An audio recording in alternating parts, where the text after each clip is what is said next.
Welcome sa EE Lectures. Bali, ang i-discuss natin ngayon is yung last topic natin sa DC machines, which is miscellaneous topics lang. So, tara, let's go.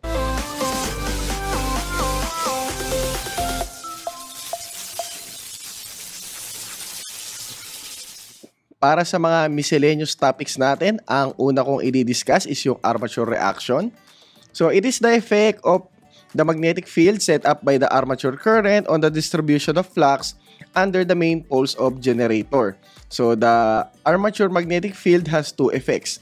So, it demagnetizes or weakens the main flux and it crosses magnetize or distorts it. So, kasi diba meron tayong field magnet which is galing do sa field poles. So, normally, magta-travel lang siya ng north to south. So, diretso lang yung magnetic flux natin. Pero diba, once na yung isang conductor, mag-carry siya ng current, magkakaroon din siya ng sarili niya magnetic flux. So, bali, ito na yung nangyari. So, yung armature conductor natin, magkakaroon siya mismo ng flux niya na makaka-affect dito sa main flux ng pole. So, yung resulting na mangyayari, ayan, so nagko-cross-magnetize, no, or nawi-weaken yung main flux. So, imbis na diretso na siya, bumabali na siya. So, yung one way para ma-address itong problem na to, gumagamit tayo ng compensating winding na tinatawag. So, is used to neutralize the cross-magnetizing effect of the armature. This winding is embedded in slots in the pole shoe and connected in series with the armature. So, ito yung compensating windings, no, more on nasa pole phase siya. So, once na nagkaroon ka ng winding dyan, mas lalong lalakas yung main flux mo na na-alter niya yung effect ng armature reaction. Tapos, with regards naman sa commutation, yun yung process, no, yung pag-reverse ng current direction. Kasi nga, di ba, yung commutator, may similar function siya katulad ng isang rectifier. Yun nga lang nangyayari, di ba, too much spark in the brushes is the result of poor commutation. So, the current direction cannot reverse completely by the end of the short circuit period. So, yung paggamit ng interpole, yun yung method para i-improve yung commutation. So, dito, nakikita natin, di ba, meron tayong mga main poles. So, ito naman yung mga interpoles. So, once na maglagay tayo ng mga interpoles, mas malilesen na yung pag-spark sa commutation process natin. So, bali yan, kung lalabas yung resistance yan, ko-connect din yan in series with the armature. Tapos ito naman, yung isang topic natin is yung Pony brake test of a motor. So, yung Pony brake test is used to determine the output horsepower of a motor. So, ayan, bali, meron tayong motor shaft, di ba? Tapos merong radius yung pulley, or let's say yung diameter, and then meron tayong weighing scale. So, once na hanggang sa mapahinto mo siya, doon nalalabas yung parang pinaka-maximum horsepower output niya. So, more likely yung nababasa dyan is yung torque. So, yung magiging formula natin dyan is yung scale reading minus yung tare weight or dead weight. Okay, hindi siya divide.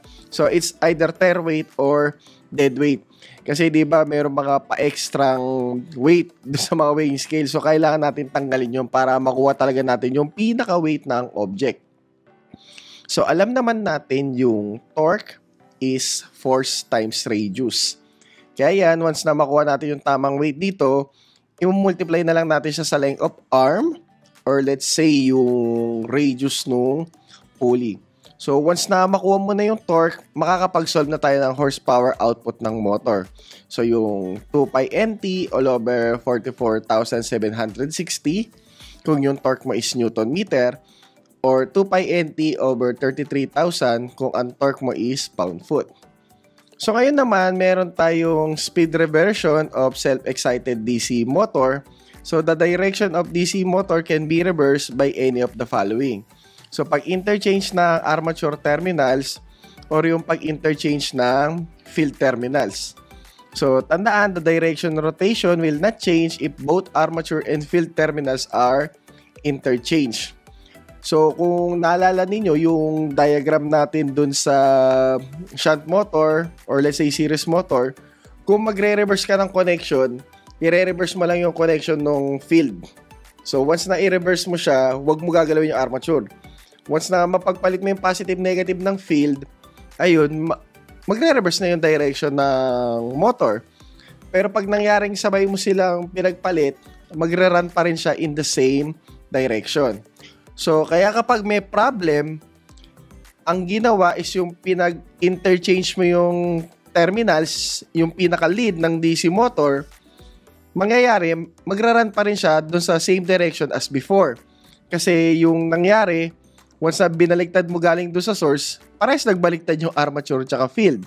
Kaya dapat yung mangyayaring interchange lang is yung either sa armature terminals or dun sa field terminals.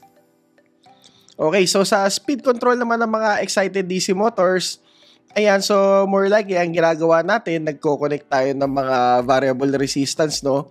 It's either sa shunt field, para pwede natin i-weaken yung resistance, di ba? Pag nag-weaken yung resistance, tataas yung current, tataas yung yung magnetic flux natin. So, therefore, hihina yung yung speed, di ba? So, pag bumaba naman yung current natin, tapos bababa yung magnetic flux, so bali bibilis yung motor.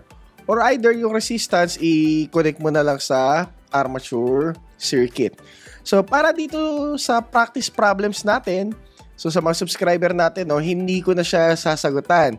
So ayan, ibibigay ko na sa inyo yan. So kung meron kayong mga katanungan, pwede nyo akong i-email na nakalagay doon sa video description down below if ever kailangan nyo siya ng detailed solution. So, mag-get in contact na lang tayo.